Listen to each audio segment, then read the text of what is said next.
most common objection. Now, in my world, whenever I conduct a cold call, I'm always talking about problems, right? So traditionally, a lot of salespeople will talk about their product features, advantages and benefits, clients that they've helped and all of this lovely stuff. But prospects don't care about that, right? Prospects care about what problems they have in their world and whether you can fix them or help alleviate some pain or whatever. So I always talk about problems, and I know a lot of salespeople don't do that on cold calls. So the number one objection I get on these cold calls is that they don't have any of these problems. And it could be an objection or it could be a statement of fact, right? They could just not actually have any of those problems in their world. But it's the one that I have to deal with the most, right? Is trying to figure out whether they're telling the truth or whether they're hiding something, and I need to dig a little bit deeper to try and find a problem. The number one tip that I would share is to not let on that it's a sales call. That's the number one tip. A lot of people I see leave a voicemail and they'll just give some sort of pitch. If they were to connect with the person and have a conversation, they'd probably give the same sort of pitch that they would deliver if the person picked up, right? And they'd tell them who they are, what company they work for, what they do and how great they are and how they might be able to help this individual. And the problem with that is when prospects hear that, they're like, right, I know this is a sales call. It's highly likely that they've got some service or product in place already.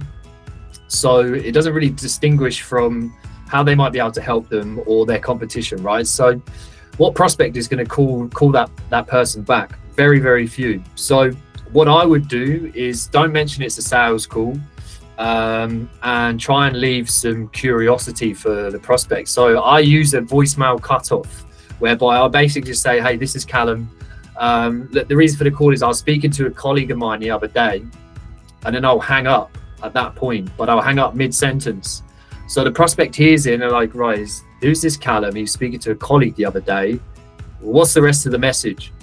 Because all I want to do is get people to call me back. I don't really care about why they're calling me back or why they think they're calling me back. I just want to get them on the phone. And the great thing with that is I reckon around 20-30% of people will call back, but also when they call you back, they've called you. It's their call now. So it's a lot harder for them to hang up when it's their call. So yeah, that would be my advice. Don't let on that it's a sales call, because who's going to call you back? Just do that. The voicemail cutoff, it works. The short answer would be yeah, no problem with it. I think it depends how it's used, right? I think if you're using swear words and profanity to demonstrate some sort of empathy, for example, then it kind of exaggerates the level of empathy, right? Rather than saying, oh, that sounds frustrating, saying, oh, that sounds frustrating. Do you know what I mean? It's a lot deeper in terms of the empathy being shown. So I think it's good. I think it can help kind of alleviate any tension, if there is any. And, you know, it just shows that you as a salesperson are human, which is a big problem for a lot of prospects, right? They meet these salespeople when they're kind of put into some form of process or they're asked really bad questions. And yeah, it can feel like a kind of unhuman experience, right? So I mean, it's a small factor of it, but yeah, for sure it can help if it makes sense. Obviously, I wouldn't recommend swearing at the prospect in any form of negative way, right? I can't see that going down too well. But yeah, yay would be the short answer to that for sure. I would definitely swear. So yeah, that's certainly the biggest mistake I made, was believing that I was good when in actual fact I wasn't. And yeah, I think a lot of salespeople fall into that trap. So whenever they book a meeting or whenever they sell a deal, sign a contract or whatever, a lot of salespeople believe it's because of them, right? The winning personality, the charm and all these sorts of things. But more often than not, all of that's irrelevant, right? Probably the reason that person booked a meeting or signed a deal or made a purchase because they needed whatever that product or service was.